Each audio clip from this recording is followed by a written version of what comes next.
Olá, meu nome é Flávio Ruiz, sou médico veterinário e gerente regional de avicultura da Agroceres Multimix. Vou falar para vocês sobre a importância da primeira semana em frango de corte. Na década de 70, a primeira semana de frango de corte representava 10% da vida do frango, um frango que vivia 70 dias. Hoje, essa semana representa 16,6%.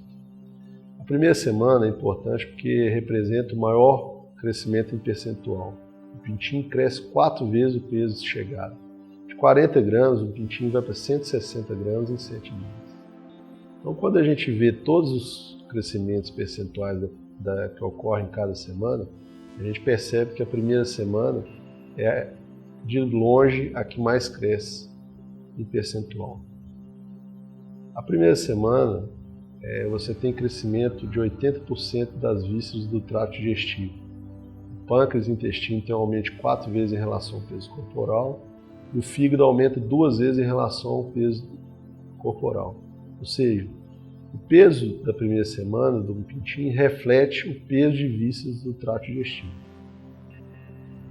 Nessa figura, com 3 dias de idade, a gente já percebe uma diferença entre pintinhos.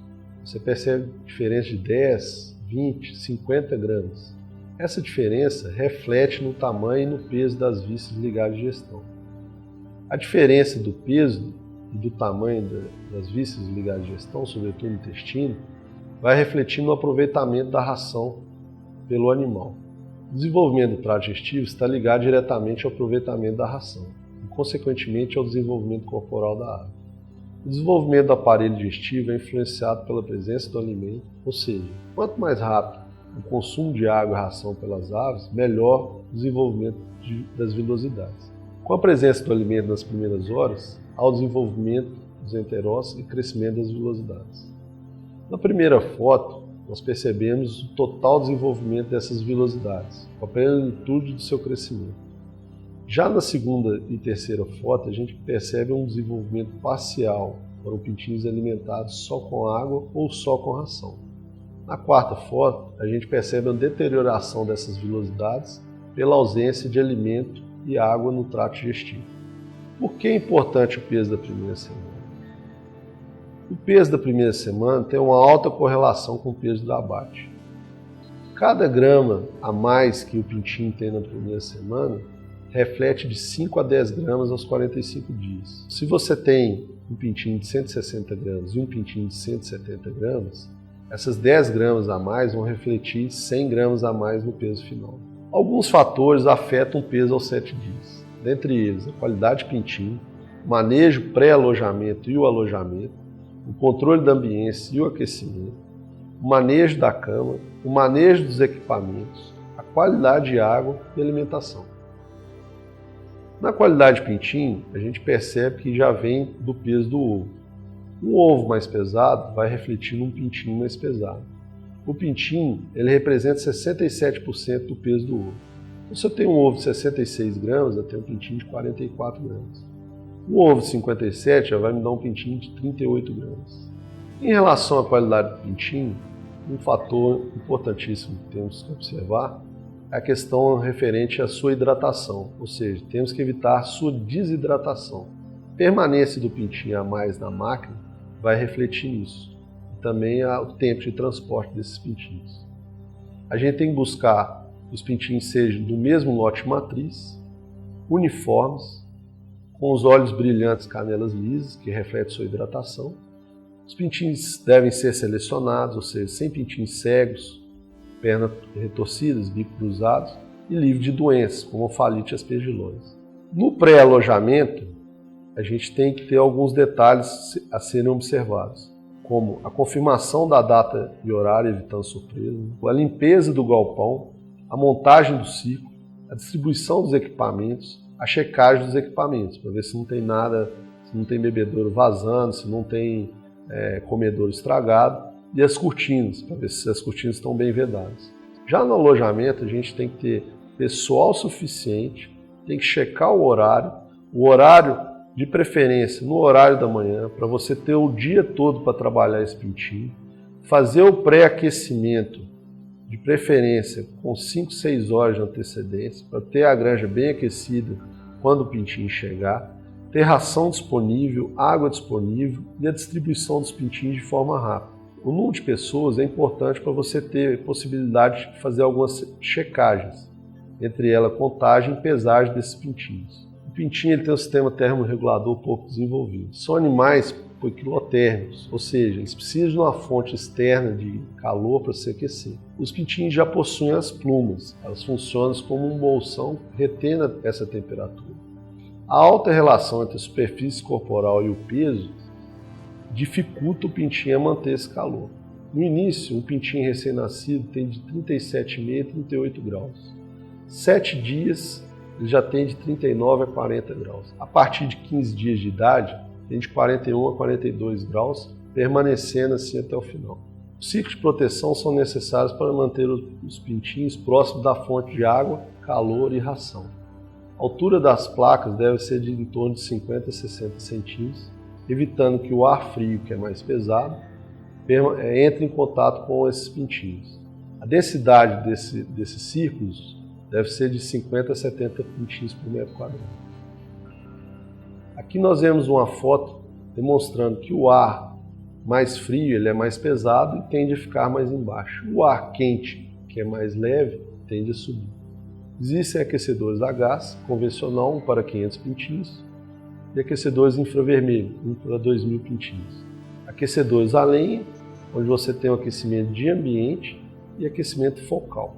Nessas figuras observamos os diferentes comportamentos de pintinho frente a uma fonte de calor. Na primeira figura a gente observa a temperatura muito alta e o pintinho se afastando da fonte de calor.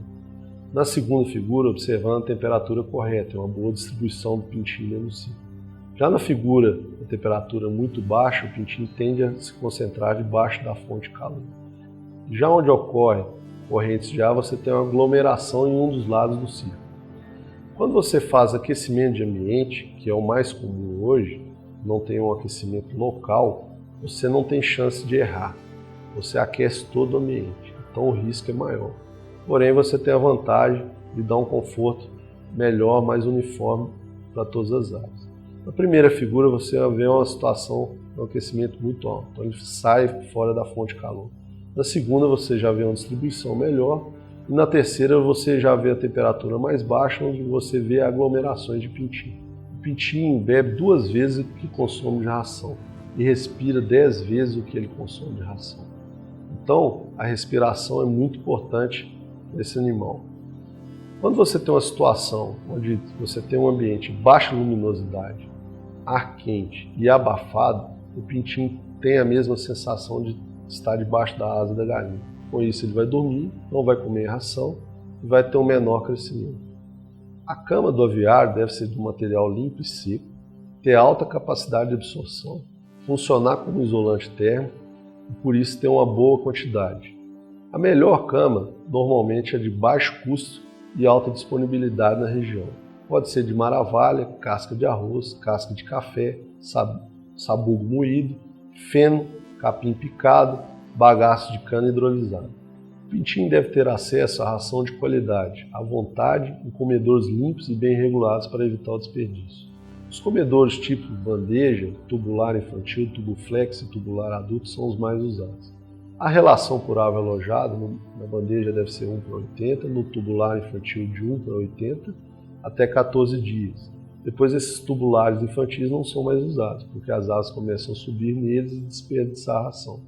A distribuição uniforme dentro da granja serve para facilitar o acesso pintinho aos comedouros. O uso de ração distribuída em papel até o 3º dia, por volta de 8 gramas, serve como estímulo a esse consumo inicial. Aqui nós vemos numa granja uma perfeita distribuição dos tubulares infantis e o uso também do tubuflex adulto, já no 1º dia de uso. Normalmente se usam bebedouros pendular, nipo ou tipo copo para a recepção dos pintinhos. A relação utilizada para pendular inicia-se com 1 para 150, depois 1 para 80. O nipo começa com 1 para 30 pintinhos, depois 1 para 12 frangos. No copo de pressão, 1 para 80 pintinhos. A diferença de bebedouro entre nipo e pendular é que o pendular deixa uma lâmina d'água exposta, e o nipo não, preservando a qualidade microbiológica da água. O nível da água no bebedouro deve ser suficiente para o pintinho alcançar, normalmente 2/3 da lâmina d'água. A limpeza e troca deve ser 2 vezes por dia. Por quê? O pintinho não consegue beber água suficiente para renovar toda a lâmina d'água do bebedouro. Esgotar a água em dias quentes evita que a água também aqueça e diminua o consumo de água. A gente deve ter um cuidado com a caixa d'água e canos, para preservar a qualidade microbiológica. Nesta figura a gente observa a altura ideal do bebedouro em relação ao dorso da ave, alinhado com o dorso da ave. Aqui a gente observa a altura ideal do nipo em relação ao pintinho, no ângulo próximo de 45 graus, e no ângulo próximo em torno de 85 graus na ave adulta. Aqui a gente observa o pintinho já desde o primeiro dia com o uso do nipo. Ele deve ser colocado na altura dos olhos. A água corresponde a 45 a 70% da maioria dos seres vivos, ela que dá forma ao corpo. É o líquido primordial para a vida. É o principal nutriente na alimentação animal. Nós temos alta necessidade e constante para a sobrevivência de todos os animais.